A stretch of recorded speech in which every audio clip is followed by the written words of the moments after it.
Hey everyone, hope you're having a good day. My name's Andy. My channel is Finding Value. Today we're going to talk about silver. We've got the World Silver Survey that was done in 2022.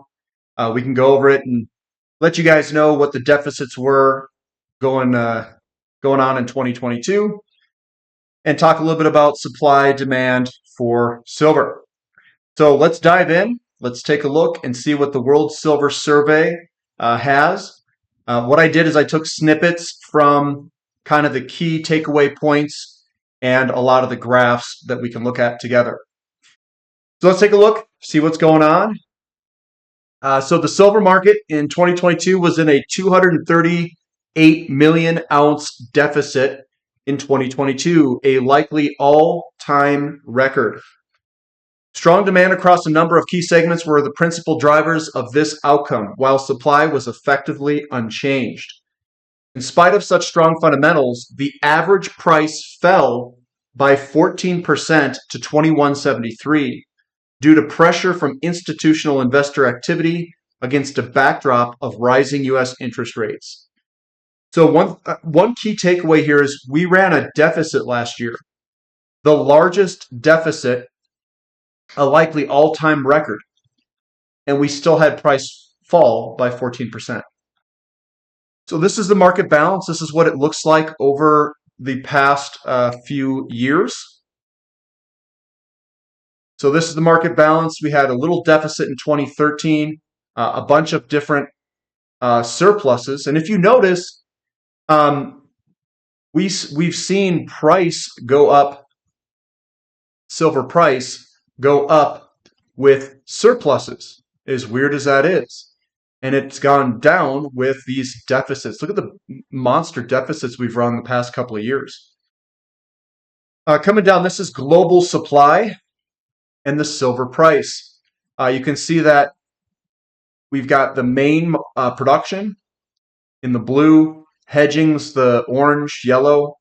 We've got recycling, which is also a big portion of it. You can see that these numbers have dropped into 2020, and they've come up a little bit for 21 and 22, but are still below other years back in the 2010s in terms of global supply. We've got global recycling by source, so we've got a little bit more recycling occurring the past few years versus other years, but mine production supply is definitely lower than it was back in the 2010s. Coming down, global demand. Look at that demand rocketing higher here. So if you look at the breakdown of the demand, trying to get this into, there we go. So global demand, there it is. So investment demand really jumping up. It was pretty big in the early 2010s as well, in the 2013, 14, 15 range. And it looks like it's kicked back up here recently. Jewelry's been pretty stable. Industrial demand definitely moving higher. This is much higher than what it was back in 2013, 14, 15.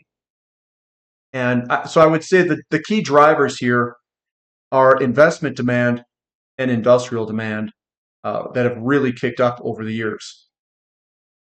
Supply demand swings by sector. So they break it out. Investment, jewelry, silverware, and industrial are the big ones.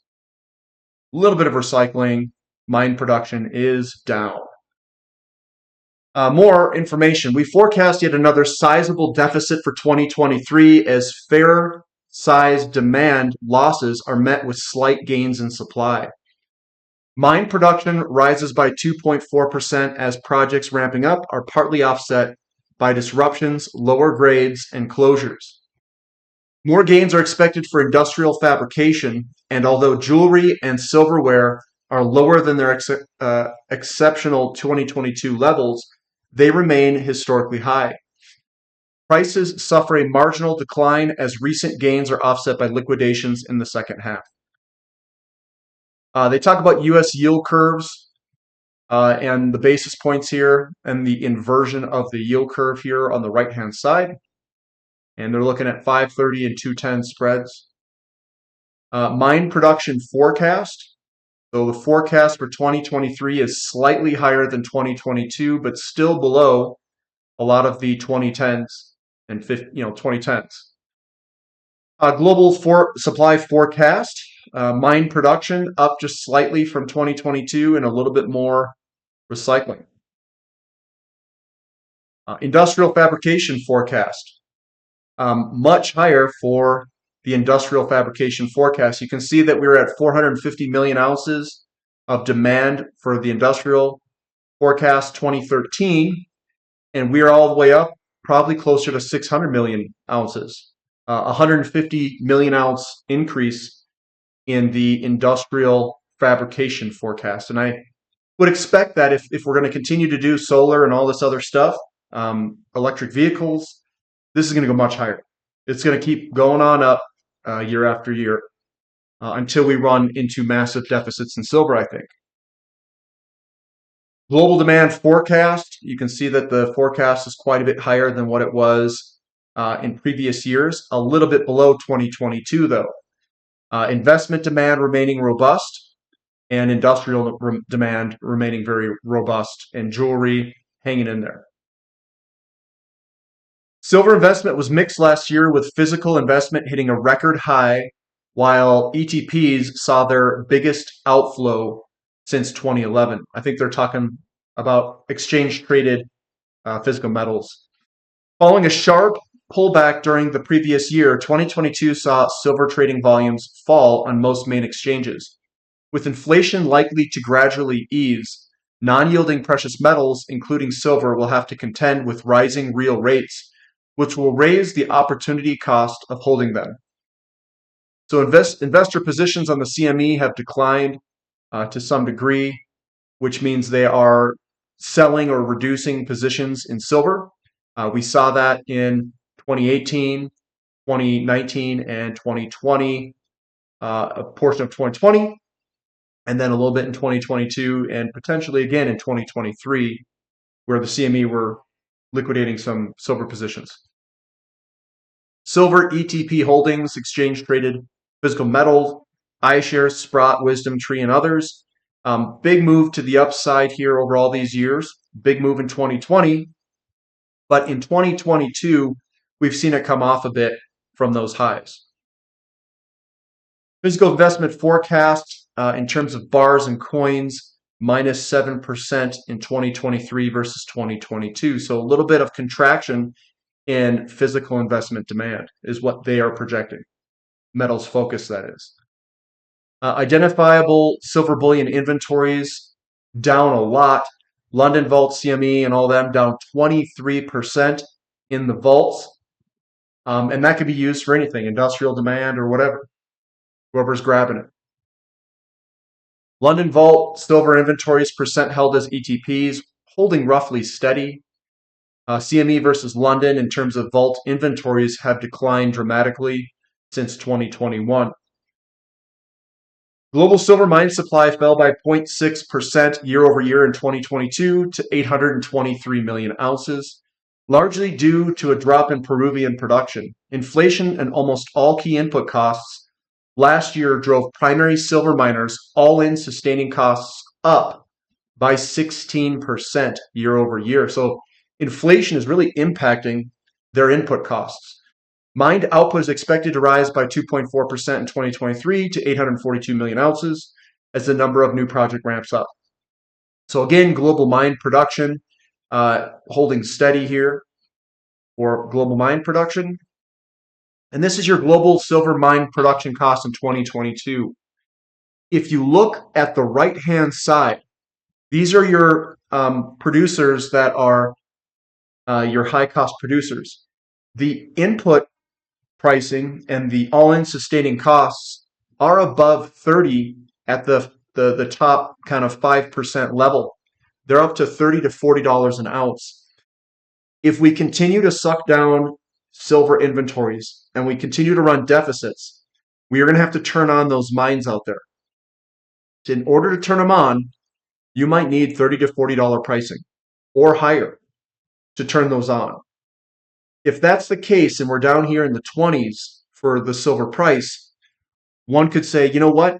I could buy the physical silver metal, and at some point that pricing is going to have to go higher, and you'll get some sort of gain out of it depending on what the inflation is in the system.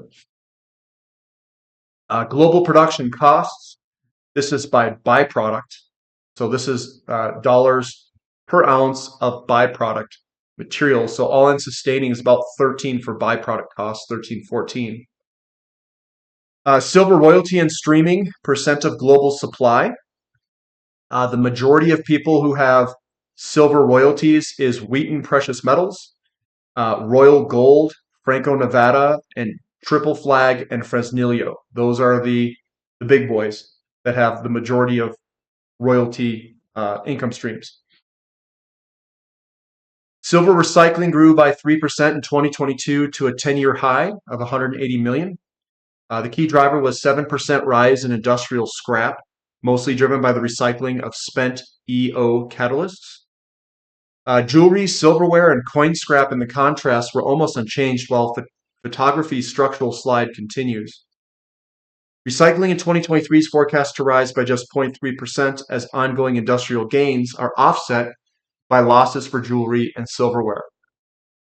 Global recycling forecast by region, you can see it's basically flat, 0.3%. Global recycling looked at it from a different view. You can see that we are coming up just a teeny bit in global recycling.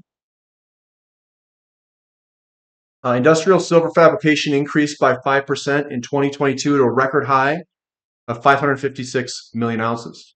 Electronics and electrical demand rose by 6% thanks to photovoltaic installations, power grid investment, automotive recovery, and limited thrifting. Brazing alloys fell by 3% as losses in China outweighed gains in most countries.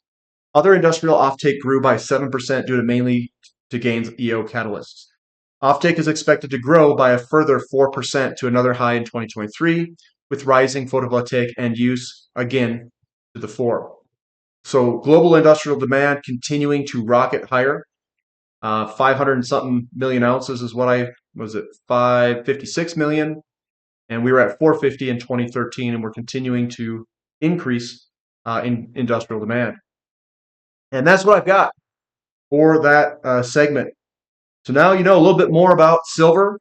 You can see that the deficits, we can still run deficits and still have the price of silver go down at the same time.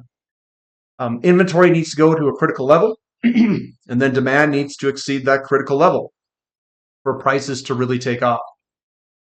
We've seen that the all-in sustaining costs for the high-cost producers are above $30 an ounce.